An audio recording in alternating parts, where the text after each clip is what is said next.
Hello दोस्तों, बिहार दरोगा PYQ में पिछले वीडियो में हमने वर्णमाला, संधि समास, मुहावरे और वाक्यांश को कवर किया था। अगर आप उस वीडियो को नहीं देखे हैं तो आप प्लेलिस्ट में जाकर देख लें। आज हम शुरू करने वाले हैं उसके आगे के क्वेश्चन को, इसलिए आपसे रिक्वेस्ट है कि इस वीडियो को पूरा देखिएगा ताकि यहाँ से बनने वाले प्रश्न आपसे न छूटे। तो बिना देरी किए शुरू करते हैं वीडियो को और फटाफट से प्रश्नों को याद कर लेते हैं। तो चलिए देखिए, ये है आपके वर्तनी शुद्ध और वाक्य शुद्धि। वर्तनी शुद्धि और वाक्य शुद्धि क्वेश्चन में है कि शुद्ध वाक्य को छांटे। शुद्ध वाक्य में कौन सा क्वेश्चन छांटना है देख लेते हैं। तो देखिए, ये है मेरे दोस्तों के पिताजी तंबाकू के पुराने व्यापारी थे। ये आपके राइट आंसर है। मेरे दोस्तों के पिताजी जो है ये तंबाकू के पुराने व्यापारी है और शुद्ध वाक्य है, जबकि अन्य सभी वाक्य में अशुद्धियाँ है। तो अशुद्धियाँ देख लेते हैं। तो इसमें क्या कह रहा है, मेरे पुराने दोस्त के पिताजी तंबाकू के व्यापारी हैं। सी में है मेरे दोस्त के पुराने पिताजी तंबाकू के व्यापारी है, ये भी गलत है। और मेरे दोस्त के पिताजी पुराने तंबाकू के व्यापारी है। तो इसका राइट आंसर हो जाएगा ऑप्शन नंबर ए। अब देख लेते हैं आगे।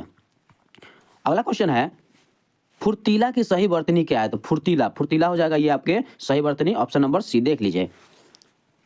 अगला देख लीजिए, वाक्य के अशुद्ध भाग त्रुटिपूर्ण भाग का चयन कीजिए। त्रुटिपूर्ण यानी कि गलतियों को चयन करना है। तो देखिए, इसमें आपके पिताजी मुझको नई कमीज और माँ के लिए है एक सुंदर साड़ी लाए, कोई त्रुटि नहीं है। चलिए, इसमें राइट आंसर हो जाएगा आपका, इसमें कोई त्रुटि नहीं है, ऑप्शन 4 हो जाएगा इसका राइट आंसर। चलिए अब देख लेते हैं आगे। शुद्ध वर्तनी का चयन कीजिए। तो शुद्ध वर्तनी में हो जाएगा आपका ऑप्शन नंबर सी तकनीकी हो जाएगा इसका राइट आंसर। वाक्य की त्रुटि भाग का चयन कीजिए। तो वाक्य की त्रुटि भाग जो है ये कौन सा भाग गलत है। तो ये हो जाएगा आपका ऑप्शन नंबर 3। और स्त्री अध्यापिका लड़कों के साथ पूर्ण न्याय कर सकता है, ये आपके त्रुटि रहित है यानी कि गलत है। चलिए अब देख लेते हैं। असंगत विलेम शब्द का चयन कीजिए। ये बिहार पुलिस कांस्टेबल 2023 का पूछा हुआ क्वेश्चन है। देखिए, इसमें क्या कह रहा है कि इसका राइट आंसर हो जाएगा नख। नख जो है आपके पाँव, नेत्र, हस्त शब्द ये जो है शरीर के अंग है जो कि संगत मेल है, जबकि नख जो है नख असंगत शब्द है, ये नाखून अंगुलियों की बाहरी उपस्थिति होता है। तो ये आपके राइट आंसर है। चलिए अब देख लेते हैं। वाक्य की अशुद्धियाँ भाग त्रुटिपूर्ण भाग का चयन करना है। तो त्रुटिपूर्ण भाग का चयन करना है तो ये हो जाएगा आपका दुख और क्षोभ हुई, ये आपके अशुद्धि भाग है। प्रश्न में देखिए, प्रश्नगत वाक्य के भागों में दुख और क्षोभ जो है ये भाग त्रुटिपूर्ण है। शुद्ध वाक्य है उनकी खराब स्थिति को देखकर मुझे दुख हुआ, ये आपके शुद्ध भाग है। निम्नलिखित में से वाक्यांश एवं उनके सही शब्द की त्रुटि दृष्टि से असंगत विकल्प कौन सा है। तो इसका असंगत विकल्प हो जाएगा आपका, इसमें क्वेश्चन कह रहा है कि बिना सोचे विचारे किया गया विश्वास, इसे अविश्वास कहा जाता है। गायों को पालने वाला गोपाल कहा जाता है। गोद लिए गए पुत्र दत्तक पुत्र कहा जाता है और किए गए उपकार को मानने वाला कृतज्ञ कहा जाता है। तो ये आपके असंगत जो है ये आपके ऑप्शन नंबर ए हो जाएगा। बिना सोचे विचारे किया गया विश्वास जो है ये अविश्वास है। इसका देखिए, ये कह रहा है कि बिना सोचे विचारे किया गया विश्वास अविश्वास है। वाक्यांश एवं उनके एक शब्द की दृष्टि से असंगत है, क्योंकि अविश्वास का अर्थ है विश्वास न करना, जबकि बिना सोचे विचारे किया गया विश्वास के लिए सही शब्द अंधविश्वास होता है। चलिए अब देख लेते हैं अगला क्वेश्चन। निम्नलिखित में शुद्ध वाक्यों को छांटना है। तो शुद्ध वाक्य छांटना है, ये हो जाएगा आपका नेताजी के आज यहाँ जाना है, ये आपके शुद्ध वाक्य है। शुद्ध वाक्यों को छांटना है तो इसमें हो जाएगा आपका मेरे दोस्त के पिताजी तंबाकू के पुराने व्यापारी हैं। चलिए अब देख लेते हैं निम्नलिखित में शुद्ध वाक्य को ले लेना है। तो ये आपके ऑप्शन नंबर सी राइट हो जाएगा। दुर्व्यवस्था ये शुद्ध वाक्य है। साहित्यक का शुद्ध शब्द होगा। तो साहित्य का शुद्ध शब्द हो जाएगा साहित्यक। ये आपको सही कौन सा शब्द लिखा हुआ है इसके बारे में बताया रहा है। तो ये आपके ऑप्शन नंबर बी, ये आपका सही है। निम्नलिखित वाक्यों में से शुद्ध वाक्य कौन सा है। तो शुद्ध वाक्य हो जाएगा आपका मैंने हस्ताक्षर कर दिया है, ये आपके शुद्ध वाक्य है। अगला देख लीजिए, निम्नलिखित में से कौन सा शब्द अशुद्ध है। तो अशुद्ध हो जाएगा आपका ऑप्शन नंबर बी, विष्णु के अनेक नाम है, ये आपके अशुद्ध है। जैसे देखिए, दिए गए वाक्य में विष्णु के अनेकों नाम है, वाक्य जो है ये अशुद्ध है। इसका शुद्ध रूप क्या है, विष्णु के अनेक नाम है। अनेकों नाम नहीं होता है, अनेक नाम होता है।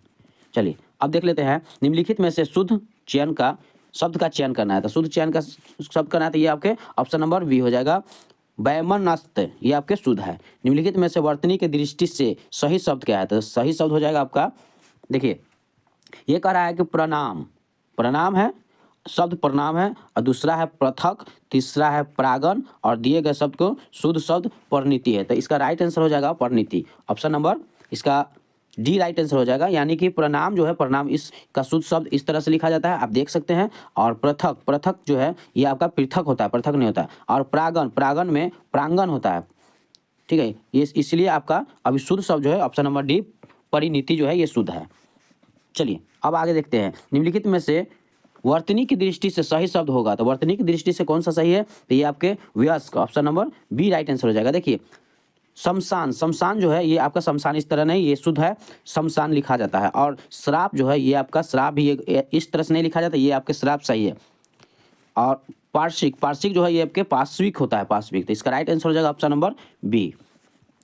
आगे देखिए, निम्नलिखित में से कौन सा वाक्य शुद्ध है, तो option number C right answer हो जाएगा। आपके एक एक वाक्य तुले हुए हैं, ये आपके शुद्ध वाक्य है। निम्नलिखित में से वर्तनी की दृष्टि से अशुद्ध शब्द कौन सा है, तो अशुद्ध शब्द कौन सा है, तो ये हो जाएगा आपका राइट आंसर आपका निर्वृति। निर्वृति जो है ये अशुद्ध शब्द है। अगला देखिए, देखिए क्वेश्चन है निम्नलिखित वाक्यों में से शुद्ध वाक्य कौन सा है, तो शुद्ध वाक्य इसका राइट आंसर हो जाएगा आपका वह साय काल घूमने जाता है, ये आपके शुद्ध वाक्य है। Option number D right answer हो जाएगा इसका।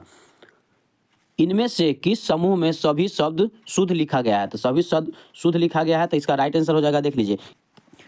कह रहा है ये कि प्राकृतिक पूर्ण जन्म, भर्तासना, बलिष्ठ, ये आपके शुद्ध है या नहीं। और उसके बाद है प्राकृतिक पूर्ण जन्म, भर्तासन और बलिष्ठ, ये भी आपके सही नहीं है। अब देख लेते हैं इसका आगे ऑप्शन, अगला ऑप्शन देख लेते हैं, तो ये आपके प्राकृतिक पूर्ण जन्म, भर्तासना और बलिष्ठ, ये आपके राइट आंसर हो जाएगा। Option number C right answer हो जाएगा। अब देख लेते हैं इनमें से कौन सा वाक्य शुद्ध नहीं है, तो वाक्य जो है आपके विष्णु के अनेकों नाम है, ये आपके वाक्य शुद्ध नहीं है। विष्णु के अनेक नाम होता है, अनेकों नाम नहीं होता है। अब देख लेते हैं इसमें से शुद्ध वर्तनी वाला शब्द कौन सा है, तो ये हो जाएगा आपका ऑप्शन नंबर सी रचयिता, ये आपके शुद्ध वर्तनी है। अशुद्ध वर्तनी वाले शब्द को चुनना है, तो ये आपके हो जाएगा अमावस्या। अमावस्या जो है ये आपके अशुद्ध वाक्य है। निम्नलिखित में से सही कथन क्या है, तो सही कथन हो जाएगा आपका ऑप्शन नंबर डी चीनी पानी में घुलनशील है, ये आपके सही है। बाकी सब जो है गलत है। जैसे देखिए तेल पानी में मिल जाता है, पत्थर पानी में घुलनशील हो जाता है, ये ऐसा सब गलत है। और चीनी पानी में घुल जाती है, ये आपके सही आंसर है। अब देख लेते हैं, देखिए निम्नलिखित में से शुद्ध वाक्य है, तो शुद्ध वाक्य कौन सा है, तो ये हो जाएगा आपका ऑप्शन नंबर बी भक्तों की मंडली जा रही है, ये आपके शुद्ध वाक्य है। निम्नलिखित में से शुद्ध वाक्य चुनिए, तो शुद्ध वाक्य हो जाएगा आपका वेदों के 6 अंग माने जाते हैं, ये आपके सही है। अब देख लेते हैं, अब है आपके लिंग वचन कारक, लिंग वचन कारक। अब इससे जो भी क्वेश्चन बने उसको देख लेते हैं। देखिए निम्नलिखित में से कौन सा शब्द स्त्रीलिंग नहीं है, तो स्त्रीलिंग हो जाएगा आपका दिन, ये आपके स्त्रीलिंग नहीं है। बाकी सुबह, दोपहर और शाम ये आपके स्त्रीलिंग है। देखिए जिन शब्दों से पुरुष जाति का बोध होता है उन्हें पुल्लिंग शब्द कहते हैं, जैसे पिता, भाई, लड़का, पेड़, दिन, महीना के नाम, ये सब आपके पुल्लिंग है। और स्त्रीलिंग है दिन। चलिए अब देख लेते हैं, टोकरी में फल है में किस कारक का प्रयोग हुआ है, तो टोकरी में फल है ये आपके अधिकरण का प्रयोग हुआ है। अधिकरण, टोकरी में फल में अधिकरण कारक का प्रयोग हुआ है। अधिकरण कारक जो है संज्ञा या सर्वनाम के उस रूप को कहते हैं जिसमें क्रिया के आधार, आश्रय या स्थान का बोध होता है। इस वाक्य में टोकरी क्रिया है और आधार या स्थान है, इसलिए यह अधिकरण कारक होता है। तो option number D right answer हो जाएगा इसका। अगला क्वेश्चन है, निम्नलिखित में से कौन सा शब्द पुल्लिंग है, तो ये हो जाएगा आपका क्षेत्र जो है ये पुल्लिंग है। देखिए उपयुक्त विकल्पों में क्षेत्र शब्द जो है ये पारंपरिक और व्याकरणीय प्रयोग पुल्लिंग रूप से होता है, जबकि अन्य विकल्पों में सब स्त्रीलिंग रूप से किया जाता है। देखिए भूतकाल के कितने भेद होते हैं, तो भूतकाल के 6 भेद होते हैं। Option number C right answer हो जाएगा। ऑप्शन नंबर सी 6 भेद होते हैं। कौन कौन है, तो सामान्य भूतकाल, असामान्य भूतकाल, पूर्ण भूतकाल, अपूर्ण भूतकाल और संदिग्ध भूतकाल और हेतुमन भूतकाल। चलिए अब क्वेश्चन देख लेते हैं कि संस्कृत के आकारांत शब्द होते हैं, तो आकारांत शब्द होते हैं आपका स्त्रीलिंग होते हैं। जैसे देखिए आकारांत शब्द वे होते हैं जिनके अंत में आकार आता है। संस्कृत व्याकरण के नियमों के अनुसार सामान्यतः आकारांत शब्द स्त्रीलिंग होते हैं, जैसे लता, कन्या, विद्या, माला, सबके लास्ट में आता है, इसे आकारांत शब्द कहते हैं। चलिए अब देख लेते हैं अगला क्वेश्चन, ए रेशम यहाँ आओ, इस वाक्य में कौन सा कारक है? तो ये हो जाएगा आपका संबोधन। Option number C right answer हो जाएगा, संबोधन कारक है। देखिए, जब किसी को पुकारने, बुलाने या संबोधित करने के लिए नाम का प्रयोग होता है तो वह संबोधन कारक कहलाता है। अतः ये रमेश यहाँ आओ, ये संबोधन कारक का प्रयोग हुआ है। संबोधन कारक का विभक्ति चिन्ह हे, अरे और ए, ये आदि विभक्ति चिन्ह है। चलिए अब देख लेते हैं अगला क्वेश्चन। अगला क्वेश्चन कह रहा है कि चिड़िया का बहुवचन होगा, तो चिड़िया का बहुवचन हो जाएगा आपका ऑप्शन नंबर ए, चिड़िया। चिड़िया का बहुवचन चिड़िया हो जाएगा। हिंदी वाक्य में जब स्त्रीलिंग संज्ञा के अंत में आ आता है तो उसका बहुवचन जो है बनने के लिए या का ऊपर चंद्र बिंदु जो होता है ये लगाया जाता है। अतः चिड़िया को है, चिड़िया के ऊपर चंद्र बिंदु लगा के बहुवचन बनाया गया है, चिड़िया हो जाएगा। चलिए देखिए, दही शब्द है, तो दही शब्द क्या है? तो दही हो जाएगा आपका एक पुल्लिंग शब्द है। कुछ संज्ञा शब्द ऐसे होते हैं जिनका लिंग निर्धारण उनके प्रयोग और व्याकरणीय परंपरा के आधार पर होता है। जैसे दही जो है उसमें से एक है, दही उसमें से एक है और इसे पुल्लिंग माना ही जाता है। यह खट्टा दही खट्टा होता है ना, इसीलिए। चलिए, गीता हाथ से मारती है, इस वाक्य में कौन सा कारक है? तो गीता जो है ये आपके ऑप्शन नंबर डी करण है। गीता जो है ये करण है। करण कारक वह होता है जिसमें कोई वाक्य किया जाता है या जिस साधन से कोई क्रिया होता है कारण कारक के विभक्त चिन्ह से या के द्वारा किया जाता है। इस वाक्य में से का प्रयोग हाथ की क्रिया के साधन बताने के लिए हुआ है, इसीलिए ये आपके करण है। दर्शन में कौन सा वचन है? तो दर्शन में हो जाएगा आपका बहुवचन है। दर्शन शब्द सदा बहुवचन में प्रयोग किया जाता है, इसका एक वचन रूप नहीं होते। जैसे महात्मा जी के दर्शन हुए, वाक्य में दर्शन बहुवचन है। देखिए, गुरु का स्त्रीलिंग रूप बनने वाला प्रत्यय कौन है? तो गुरु का स्त्रीलिंग बन जाएगा आपका गुरुआइन। गुरुआइन जो है आपके स्त्रीलिंग हो जाएगा, option number C right answer हो जाएगा। चलिए इसमें अगला क्वेश्चन, इनमें संबोधन कारक का शुद्ध रूप। तो संबोधन कारक का शुद्ध रूप हो जाएगा आपका निर्धन, निपात और निषेध, निरोध। ये आपके option number D right answer हो जाएगा। संबोधन कारक वह कारक है जिसमें किसी व्यक्ति या वस्तु को संबोधित किया जाता है, जैसे हे राम, भाइयों और बहनों आदि ये संबोधित किया जाता है, इसलिए आपका option number D right answer हो जाएगा। अब देख लेते हैं कवि की स्त्रीलिंग रूप क्या है? तो कवि का स्त्रीलिंग हो जाएगा आपका कवित्री। कवित्री जो है ये स्त्रीलिंग हो जाएगा। जैसे आपको बता दें कि दाता का हो जाएगा दात्री स्त्रीलिंग रूप। नेता का हो जाएगा, नेता जो पुल्लिंग है इसका स्त्रीलिंग रूप हो जाएगा नेत्री। और कर्ता का स्त्रीलिंग रूप हो जाएगा कीर्ति। चलिए ये अब आप अगला क्वेश्चन देखते हैं। बालक ने रोटी खाई, रेखांकित शब्द का पद परिचय बताइए। तो ये हो जाएगा आपका option number A right answer हो जाएगा। संक्रमण क्रिया एक वचन पुल्लिंग अन्न पुरुष और भूतकाल कृतिवाच्य है। चलिए अब देख लेते हैं, क्वेश्चन कर रहा है कि गुरु की स्त्रीलिंग रूप बनने वाला प्रत्यय क्या है? तो गुरु की स्त्रीलिंग बनने वाला गुरुआइन हो जाएगा। देखिए, जेठ का बनने वाला जेठाइन हो जाएगा, योगी के बनने वाला योगाइन हो जाएगा, ठाकुर के बनने वाला ठाकुराइन हो जाएगा और पंडित के बनने वाला पंडिताइन हो जाएगा। तो ये आपके स्त्रीलिंग रूप है, पुल्लिंग को स्त्रीलिंग रूप में बदला गया है। अब देख लेते हैं निम्नलिखित में से कौन सा शब्द स्त्रीलिंग नहीं है? तो नहीं है तो आपको दिन जो है, दिन आपका पुल्लिंग शब्द है, स्त्रीलिंग शब्द नहीं है। सुबह दोपहर शाम जो है ये स्त्रीलिंग है, दिन जो है ये पुल्लिंग है, ध्यान रखिएगा। अब देखते हैं दाल का बहुवचन शब्द। तो दाल का बहुवचन क्या हो जाएगा? तो दाले जो है ये आपके बहुवचन हो जाएगा। देखिए, एकांत स्त्रीलिंग शब्दों का बहुवचन संज्ञा के अंतिम में अ को ए में बदलकर एक वचन से बहुवचन बनाया जाता है। वस्तु शब्द के बहुवचन रूप क्या होता है? तो वस्तु का बहुवचन देख लेते हैं कि कौन सा है। ये हो जाएगा ऑप्शन नंबर डी हो जाएगा इसका राइट आंसर, वस्तुएं हो जाएगा। अब देख लेते हैं आगे। देखिए, अधिकरण जो है अधिकरण कारक के चिन्ह है, तो ये है आपके ऑप्शन नंबर सी में, पै और पर, ये आपके कारण का चिन्ह है। किसी वाक्य में ऐसा कारक जो क्रिया के संदर्भ में जानकारी प्रदान करता हो अधिकरण कारक कहलाता है। इसके चिन्ह जो है में, पर और पै, ये आपके चिन्ह है। अब देख लेते हैं कवि शब्द का स्त्रीलिंग रूप क्या है? तो कवि शब्द का स्त्रीलिंग रूप हो जाएगा कवित्री। कवित्री इसका स्त्रीलिंग रूप है। नदी शब्द का पुल्लिंग रूप क्या है? तो नदी शब्द का हो जाएगा नद। नद जो है ये आपके पुल्लिंग शब्द है। नदी शब्द का पुल्लिंग रूप नद है, जबकि समुद्र, सागर जो है ये आपके पुल्लिंग शब्द के रूप में प्रयोग होता है। चलिए अब देख लेते हैं उपसर्ग, प्रत्यय, तद्भव और तत्सम से जुड़ी सारे क्वेश्चन को। कौन कौन से क्वेश्चन इसमें आते हैं? क्वेश्चन है आपके, निम्नलिखित शब्दों में से किसमें उपसर्ग का निर्देश अशुद्ध है? यह आपके बिहार पुलिस कांस्टेबल 2024 में पूछा गया क्वेश्चन है। तो देखिए इसका राइट आंसर हो जाएगा ऑप्शन नंबर ए, निम प्लस अजित हो जाएगा निमजित। चलिए अब देख लेते हैं कु उपसर्ग का अर्थ है। तो कु जो है ये आपके बुरा, कु जो है उपसर्ग का अर्थ है तो बुरा हो जाएगा, option number B right answer हो जाएगा। कु उपसर्ग का अर्थ बुरा होता है और हिंदी वाक्य में कु उपसर्ग का प्रयोग नकारात्मक या हीनता के भाव दर्शाने के लिए किया जाता है। जैसे कुपुत्र ये बुरा पुत्र, कुमार्ग बुरा रास्ता, ऐसे दिया गया है। चलिए अब देख लेते हैं आगे। देखिए स्वागत शब्द में किस उपसर्ग का प्रयोग हुआ है? तो स्वागत शब्द में सु, सु जो है option number A right answer हो जाएगा। सु यानी कि स्वागत शब्द में सु उपसर्ग का प्रयोग हुआ है। सु उपसर्ग का अर्थ अच्छा होता है। चलिए अब देख लेते हैं अगला क्वेश्चन। आगे है आपके नि उपसर्ग से बने शब्दों का सही समूह क्या है? तो नि उपसर्ग से बने आपका निरोध, निवारण, नियुक्त और निबंध, यह आपके नि उपसर्ग से बने शब्द है।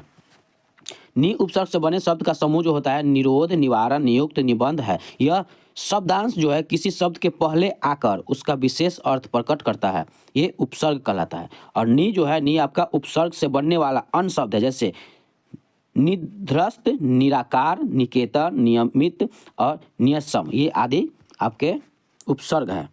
अगला क्वेश्चन है उपसर्गों के बारे में सत्य नहीं है, तो ये हो जाएंगे आपके ऑप्शन नंबर बी, शब्द के अंत में जुड़ते हैं ये।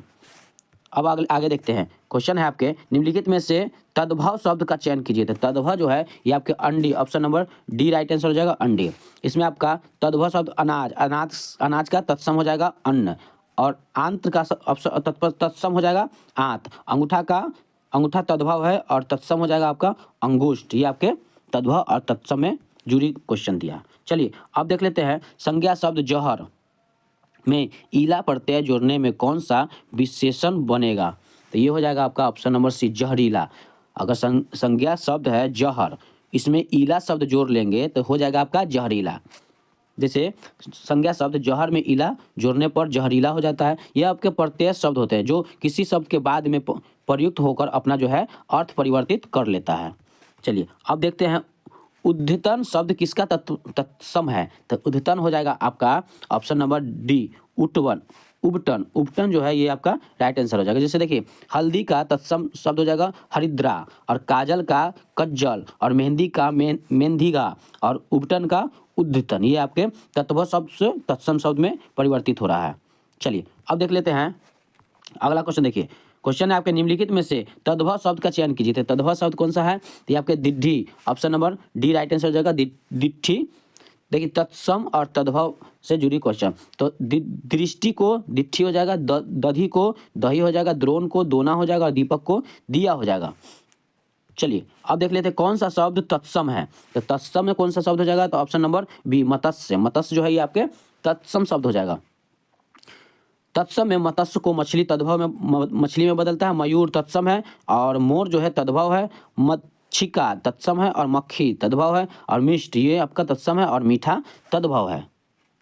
निम्नलिखित में से भद्र शब्द का तद्भव रूप क्या है? तो भद्र शब्द का तद्भव रूप हो जाएगा भला। भला जो है ये आपका भद्र एक तत्सम शब्द है, उसका तद्भव रूप भला होता है। यह आपके बिहार फॉरेस्ट गार्ड के एग्जाम में पूछा हुआ क्वेश्चन है। ये सारे क्वेश्चन PYQ है, कहीं ना कहीं बिहार के कोई ना कोई एग्जाम में पूछा गया क्वेश्चन है। चलिए अब देख लेते हैं तोपची। तोपची में कौन सा प्रत्यय है? तो तोपची में है आपका ची। ची जो है ये आपके तोपची में प्रत्यय शब्द है। देखिए तोपची में ची प्रत्यय है। प्रत्यय वे शब्द होता है जो मूल शब्द के पीछे जुड़कर शब्द में परिवर्तन कर देता है, प्रत्यय कहलाता है। उदाहरण में आई, नी, अनि या ई इत्यादि जो है ये आपके प्रत्यय है। चलिए अब देख लेते हैं आगे। परिमाण में उपसर्ग है, तो परिमाण का उपसर्ग हो जाएगा परी। परी जो है आपके उपसर्ग हो जाएगा। परिमाण में परी उपसर्ग है। उपसर्ग में शब्द होते हैं जो मूल शब्द के आगे प्रयुक्त है, जो मूल शब्द के आगे प्रयुक्त होकर अपना परिवर्तन कर देता है, यही आपका परिमाण है। बादल का तत्सम क्या है? तो बादल का तत्सम शब्द बारिद होता है। Option number C right answer हो जाएगा बारिद। बादल के पर्यायवाची शब्द अभ्र, मेघ, घर, जलद, जलधर, वारिधर, बलाधर आदि मुख्य पर्यायवाची शब्द है इसका। चलिए अब देख लेते हैं निम्नलिखित में से उपसर्ग रहित शब्द कौन सा है? तो उपसर्ग रहित शब्द चुन लेते हैं। इसमें आपका सुखी, अराड, उपकरण और निर्विरोध, इसका राइट आंसर हो जाएगा आपका ऑप्शन नंबर ए। देखिए दिए गए विकल्पों में सुखी शब्द उपसर्ग रहित शब्द है। चलिए आपको ध्यान रखना है। अब देख लेते हैं अध्यापिका शब्द में प्रत्यय है, तो अध्यापिका में कौन कौन से प्रत्यय हैं, तो इसका राइट आंसर हो जाएगा इका, अध्यापिका। अध्यापिका में इका जो है ये आपके प्रत्यय शब्द है। जैसे देखिए इका प्रत्यय से बने अन्य शब्द भी देख लेते हैं। लेखिका, लेखिका जो है ये आपके प्रत्यय है। नायिका, पत्रिका, बालिका, प्रेमिका, ये सब आपके इका जो है ये आपके प्रत्यय शब्द है। निम्नलिखित विकल्पों में से तत्सम शब्द का चयन कीजिए। तो तत्सम हो जाएगा एला, एला तत्सम शब्द है।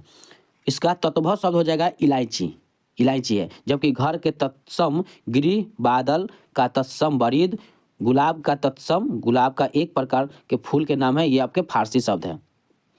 चलिए अब देख लेते हैं अगला क्वेश्चन। क्वेश्चन है आपके निम्नलिखित विकल्पों में से तद्भव शब्द का चयन कीजिए। तो तद्भव शब्द का चयन हो जाएगा मुंह, मुंह हो जाएगा आपका तद्भव, जबकि मुख है आपका तत्सम। और बगुला, बगुला हो जाएगा तद्भव और बक हो जाएगा तत्सम। चलिए अब देख लेते हैं संस्कृत के जो शब्द मूल रूप से हिंदी में प्रयोग किए जाते हैं उन्हें क्या कहते हैं, तो उन्हें कहते हैं आपका तत्सम शब्द कहते हैं। जैसे देखिए केला, कपड़ा आदि ये सब तत्सम शब्द है। और केला, कपड़ा, कदनी और करपट को तद्भव शब्द ही कहते हैं। चलिए अब देख लेते हैं अगला क्वेश्चन। अब है आपके संज्ञा से विशेषण, संज्ञा से विशेषण के क्वेश्चन। देखिए वह बहुत अच्छा लड़का है, वाक्य में वह कौन सा सर्वनाम है, तो ये आपका 2024 का प्रीवियस क्वेश्चन है। तो ये हो जाएगा आपका निश्चयवाचक। वह बहुत अच्छा लड़का है, वाक्य में यह निश्चयवाचक सर्वनाम है। निश्चयवाचक सर्वनाम में शब्द होते हैं जो किसी व्यक्ति, वस्तु या स्थान का निश्चयपूर्ण बोध करता है। अब देख लेते हैं आगे। अगला क्वेश्चन है कि कौन सा शब्द भाववाचक संज्ञा है, तो भाववाचक संज्ञा कौन सा है, तो ममता। ममता जो है ये आपके भाववाचक संज्ञा, option number A right answer हो जाएगा।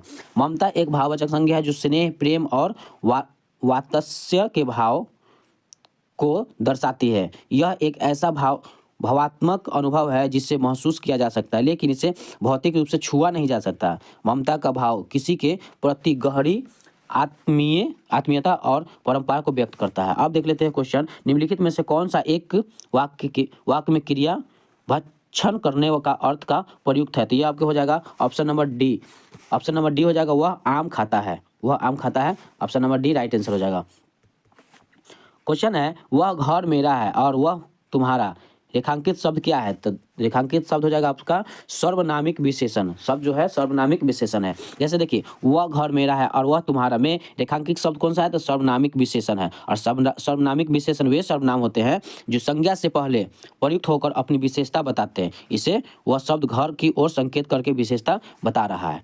चलिए अब देख लेते हैं। शांति से बैठकर अपना कार्य कीजिए में रेखांकित शब्द किस क्रिया विशेषण का प्रयोग किया जाता है, तो ये आपके रीतिवाचक का हो जाएगा।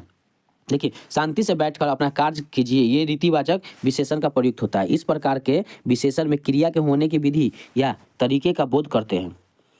चलिए अब देख लेते हैं आगे। अगला क्वेश्चन कर रहा है कि निम्नलिखित वाक्यों में रेखांकित क्रिया विशेषण शब्दों के भेदों के सही विकल्प चुनिए। तो ये आपके ऑप्शन नंबर देखिए इसका right option number B right answer हो जाएगा, स्थानवाचक क्रिया विशेषण हो जाएगा। चलिए अब देख लेते हैं अगला क्वेश्चन। क्वेश्चन है आपके उसने पत्र लिखा, रेखांकित शब्द उसने पत्र लिखा, रेखांकित शब्द का भेद क्या है, तो भेद हो जाएगा आपका इसका राइट आंसर हो जाएगा आपका ऑप्शन नंबर बी, पुरुषवाचक सर्वनाम। जैसे देखिए वो शब्द जो किसी व्यक्ति, जीव, जानवर, वस्तु या विचार को संदर्भित करता है पुरुषवाचक सर्वनाम कहते हैं। जैसे मैं, मैंने, हम, हमने, वे, वह, उनसे, उन्होंने, आप, आपने, ये सारे जो है ये आपके पुरुषवाचक सर्वनाम है। अब देख लेते हैं सर्वनामिक विशेषण बनता है, तो सर्वनामिक विशेषण बनता है सर्वनाम से। सर्वनामिक विशेषण सर्वनाम से बनता है। ये ऐसे सर्वनाम शब्द होते हैं जो संज्ञा से पहले लगकर उस संज्ञा की विशेषता बताते हैं। उदाहरण के लिए वह कार पुरानी है, जो यह है यह आपके सर्वनामिक विशेषण का सर्वनाम है। वे लोग साथ में यात्रा करने वाले हैं, जिसमें वे जो है ये आपके सर्वनामिक विशेषण है। चलिए अब देख लेते हैं समाज में आज ही सीता सावित्री के महत्व है, यहाँ रेखांकित शब्दों का प्रयोग किया है, तो ये हो जाएगा आपका जातिवाचक संज्ञा एवं व्यक्तिवाचक संज्ञा के रूप में किया गया है। देखिए वह लड़की बहुत सुंदर है, वाक्य में लड़की शब्द क्या है, तो लड़की हो जाएगा आपका पद, लड़की पद शब्द है। पद जो है ये आपका सार्थक वर्ण समूह शब्द कहलाता है, किंतु जब उसका प्रयोग वाक्य में होता है तो वह व्याकरण के नियमों से बंध जाता है और उसका रूप में उसी के रूप में बदल जाता है, अतः ये शब्द जो है आपके पद कहलाता है। चलिए अब देख लेते हैं सभी जातिवाचक संज्ञा के समूह है, तो जातिवाचक के संज्ञा के समूह कौन कौन है यह देख लेते हैं। देखिए इसका राइट आंसर हो जाएगा आपका ऑप्शन नंबर बी, लड़का, नगर और कार। ये आपके सभी जातिवाचक संज्ञा का समूह है। अब देखते हैं अगला क्वेश्चन क्या है। क्वेश्चन है आपके, इनमें संज्ञा शब्द है, तो इनमें संज्ञा शब्द कौन सा है? तो ये हो जाएगा आपका मारधुई। मारधुई option number A right answer होगा, संज्ञा है। जैसे देखिए व्यथा, भाव, दिल्ली, स्थान आदि जो है ये आपके संज्ञा है। वाचक मारधुई शब्द भाववाचक संज्ञा है, जबकि ईमानदारी, कुटिल तथा स्वस्थ विश्लेषण जो शब्द है ये आपके किसी जाति, द्रव्य, गुण, भाव, व्यक्ति, स्थान या प्राणी के नाम को संज्ञा कहते हैं।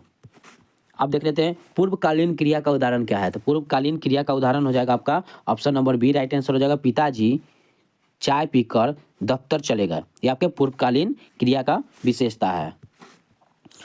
देखिए शांति से बैठकर अपना कार्य कीजिए में रेखांकित शब्द का किस क्रिया विशेषण का प्रकार है? तो ये आपके हो जाएंगे रीतिवाचक। Option number C right answer हो जाएगा, रीतिवाचक।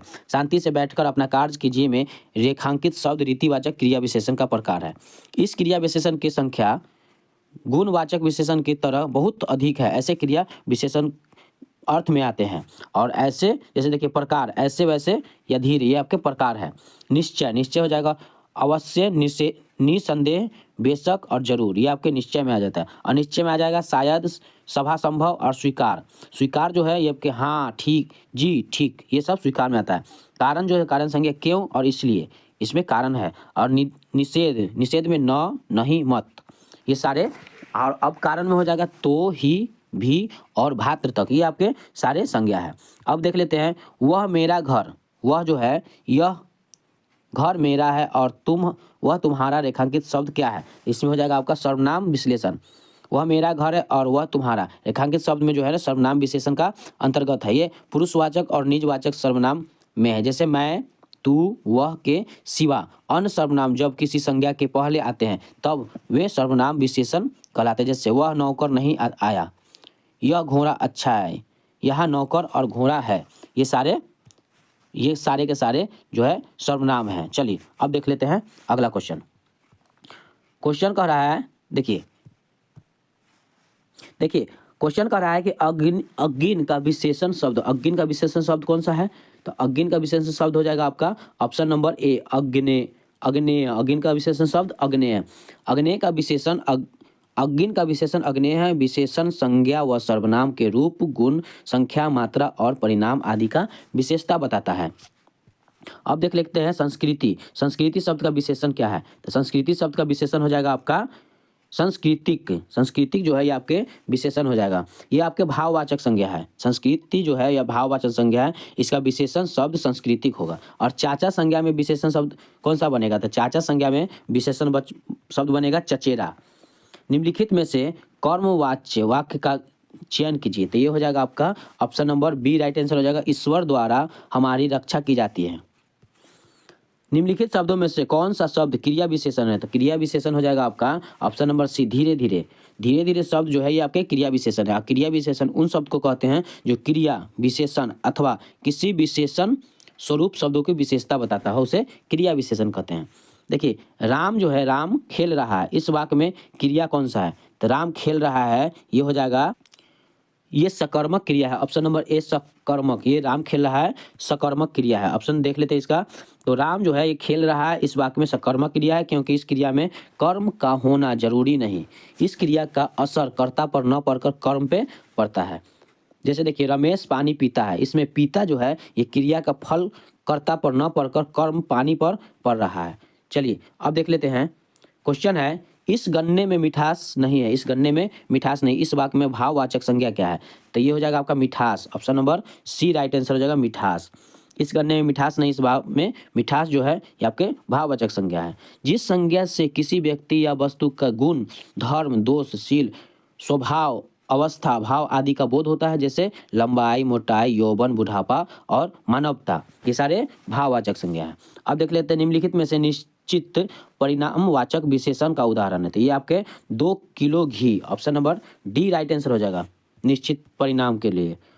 चलिए अब देख लेते हैं आप कौन सा सर्वनाम है? तो आप में हो जाएगा आपका निजवाचक सर्वनाम। ऑप्शन नंबर बी निजवाचक सर्वनाम आप में हो जाएगा।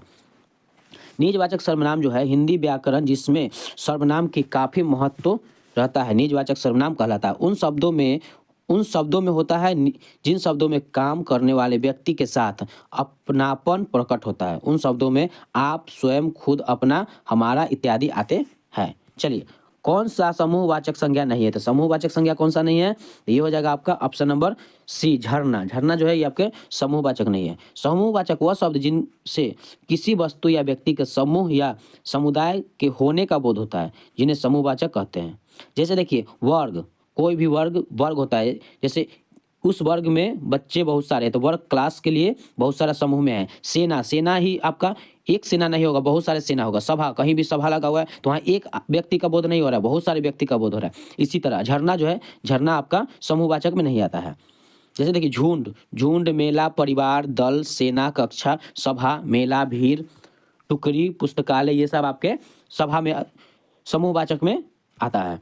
चलिए अब देख लेते हैं, जो पढ़ेगा वह पास होगा कौन सा विशेषण है? तो ये आपके हो जाएंगे सर्वनाम विशेषण। सर्वनाम विशेषण option number D right answer हो जाएगा। ऐसे सर्वनाम शब्द जो संज्ञा से पहले प्रयोग होकर उस संज्ञा के शब्द की विशेषता बताते हैं, उन शब्दों का सर्वनाम विशेषण कहते हैं। जैसे मेरी कलम, कोई बालक या वह बालक आदि। शैशव शब्द कौन सा है? तो शैशव शब्द कौन सा संज्ञा पद है? तो ये हो जाएगा आपका भाववाचक संज्ञा पद है। पढ़ना शब्द किस प्रकार की क्रिया है? तो पढ़ना जो है ये आपके सकर्मक क्रिया है। पढ़ना सकर्मक क्रिया है। जैसे देख लेते हैं कि जिस क्रिया का प्रयोग में कर्म होने का भाव निहित होता है, सकर्मक क्रिया कहलाता है। जैसे मोहन पढ़ता है, राम खेलता है, ये आपके सकर्मक क्रिया है। अब देखते हैं, निम्नलिखित में से कौन सा शब्द प्रश्नवाचक सर्वनाम है? तो प्रश्नवाचक सर्वनाम हो जाएगा आपका कौन। कौन जो ये आपके प्रश्नवाचक सर्वनाम है, ये आपका राइट आंसर डी हो जाएगा। जैसे में देखिए, सर्वनाम वे विकारी शब्द है जो संज्ञा के साथ स्थान पर प्रयुक्त किए जाते हैं। जैसे हिंदी व्याकरण में कुल 11 प्रकार के सर्वनाम की चर्चा की गई है। मैं, तुम, आप, वह, सो, जो, कोई, कुछ, कौन और क्या, ये सारे सर्वनाम है। जैसे देखिए, सर्वनाम के कुल 6 भेद है। पुरुषवाचक सर्वनाम, निजवाचक सर्वनाम, निश्चयवाचक सर्वनाम, अनिश्चयवाचक सर्वनाम और संबंधवाचक सर्वनाम और प्रश्नवाचक सर्वनाम, ये आपके 6 भेद है। अब देख लेते हैं निम्नलिखित में से कौन सा शब्द निश्चयवाचक सर्वनाम है? तो निश्चयवाचक सर्वनाम हो जाएगा यह जो है आपके निश्चयवाचक सर्वनाम हो जाएगा। जिस सर्वनाम से किसी वस्तु की निश्चितता का बोध हो उसे निश्चयवाचक सर्वनाम कहते हैं। जैसे यह, वह, उदाहरण के लिए यह कलम मेरी है, ये निश्चय है, निश्चयवाचक सर्वनाम। अब देख लेते हैं, देखिए प्रविशेषण बताते हैं। तो प्रविशेषण हो जाएगा आपका ऑप्शन नंबर सी, विशेषणों का विशेषता प्रविशेषण होता है। उदाहरण के लिए वह बहुत तेज दौड़ता है, प्रयुक्त उदाहरण में तेज शब्द जो है विशेषण है तथा बहुत शब्द है प्रविशेषण है। निम्नलिखित संज्ञा विशेषण जोड़ी में कौन सा संधि सही नहीं है? तो ये हो जाएगा आपका ऑप्शन नंबर डी, प्रांत प्रांतिक। प्रांत प्रांतिक जो है ये सही नहीं है। ये आपके प्रांत प्रांतिक जोड़ी संज्ञा विशेषण जोड़ी में सही नहीं है। प्रांत का विशेषण प्रांतीय होता है, अन्य विकल्पों में संज्ञा विशेषण जोड़ी सही है। चलिए अब देख लेते हैं, इनमें व्यय कौन सा है? तो व्यय हो जाएगा, देखिए व्यय हो जाएगा आपका धीरे धीरे। धीरे धीरे जो है ये आपके व्यय है। व्यय एक अविकार शब्द है जिसमें विकार न हो, अर्थात जिस पर लिंग वचन कारक का कोई प्रभाव नहीं पड़ता है, उसे व्यय कहते हैं। व्यय के 4 भेद है, क्रिया विशेषण, संबंध बोधक, समुच्चय बोधक और विषमवादिक बोधक। धीरे धीरे क्रिया विशेषण एवं अन्य है। अब देख लेते हैं इनमें व्यक्तिगत वाच्य संज्ञा कौन सा है? तो ये हो जाएगा आपका option number A, Mandavi. Mandavi हो जाएगा इसका राइट आंसर हो जाएगा। तो चलिए फ्रेंड्स, मिलते हैं अगले वीडियो में। अगले वीडियो में इसके आगे हम लेके चलेंगे। अगर आप मेरे चैनल पे नए हैं तो मेरे YouTube channel all in one को सब्सक्राइब करके बेल आइकन जरूर दबा दीजिएगा, जिससे नए वीडियो का नोटिफिकेशन आप तक तुरंत पहुंचे।